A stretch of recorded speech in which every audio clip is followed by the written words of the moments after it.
Alors aujourd'hui, il faut se méfier aussi des ados. Les ados qui ont 14-15 ans aujourd'hui, il faut se méfier parce que ils ont 14-15 ans, mais ils ont l'impression qu'ils connaissent tout, voilà, qu'ils ont traversé toutes les époques, qu'ils connaissent tout sur tout. Alors que nous, on est des parents et puis qu'à l'âge qu'on a, on est loin de tout savoir, bien entendu. Hein. Mais voilà, ils ont moins d'expérience que vous, mais limite, ils vont vous apprendre la vie. Donc voilà, alors, vous avez votre adolescente ou votre adolescent et puis vous lui expliquez les choses, voilà. Aujourd'hui, on lui explique un peu plus la vie, des choses qu'on pouvait pas spécialement expliquer quand il était plus petit, bien entendu, hein, parce que déjà, ils n'auraient pas compris, et puis parce que de toute façon, c'était pas... Voilà, il y a des choses qu'on dit pas à des enfants plus jeunes. Ou par exemple, quand vous avez quelqu'un qui est décédé, vous attendez un certain temps avant de lui en parler, ou quand il est tout petit, ou vous n'avez pas spécialement l'année dans un cimetière ou quoi, parce que c'est un enfant, évidemment. On explique ça à des enfants qui sont un peu plus âgés. Enfin bref, moi j'ai toujours fait comme ça. Et donc voilà, donc vous voyez votre ado, vous lui expliquez les choses, voilà. Protège-toi de ceci, protège-toi de cela, fais attention à ci, fais attention à ça. Le monde dans lequel on vit, c'est pas un monde de bisounours. Tu as un beau côté, mais tu as aussi beaucoup de mauvais côtés. Méfie-toi qui tu traînes, tout ça. Mais la personne, elle sait mieux que vous. Voilà.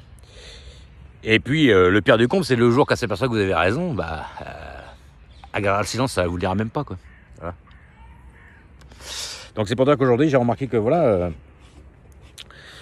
les gens sont tellement formatés à être dans un moule, à être dans une normalité, que vous voulez faire le bien, vous voulez pour que ça se passe bien pour cette personne, tout ça.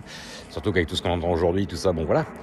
Mais c'est vous le chiant, c'est vous l'emmerdeur, c'est vous qui êtes vieux jeu, c'est vous qui êtes à côté de la plaque, c'est vous qui êtes un dinosaure. L'ado ne veut pas vous écouter. Pas tout le monde, mais souvent c'est ça. Donc voilà. Je trouve d'ailleurs que en ce moment les filles sont un peu plus dans le lâcher prise, enfin vouloir un peu plus de liberté que le garçon, parce que le garçon on lui explique, des fois il comprend tout de suite. Enfin ça dépend pour qui, hein.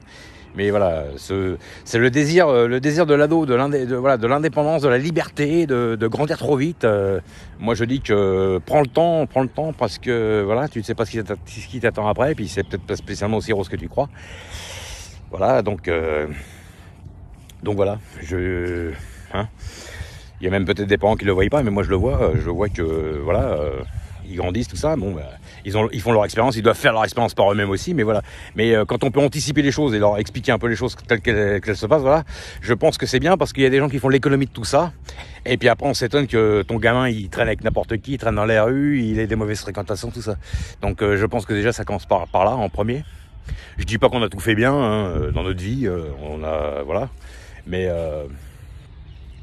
voilà, hein, quand on peut encadrer un minimum, que vous soyez présents sous le même toit ou pas, séparés ou pas, moi je dis qu'il faut encadrer un minimum, discuter, expliquer les choses, parce que vaut mieux prévenir que guérir. Moi c'est ce que je dis.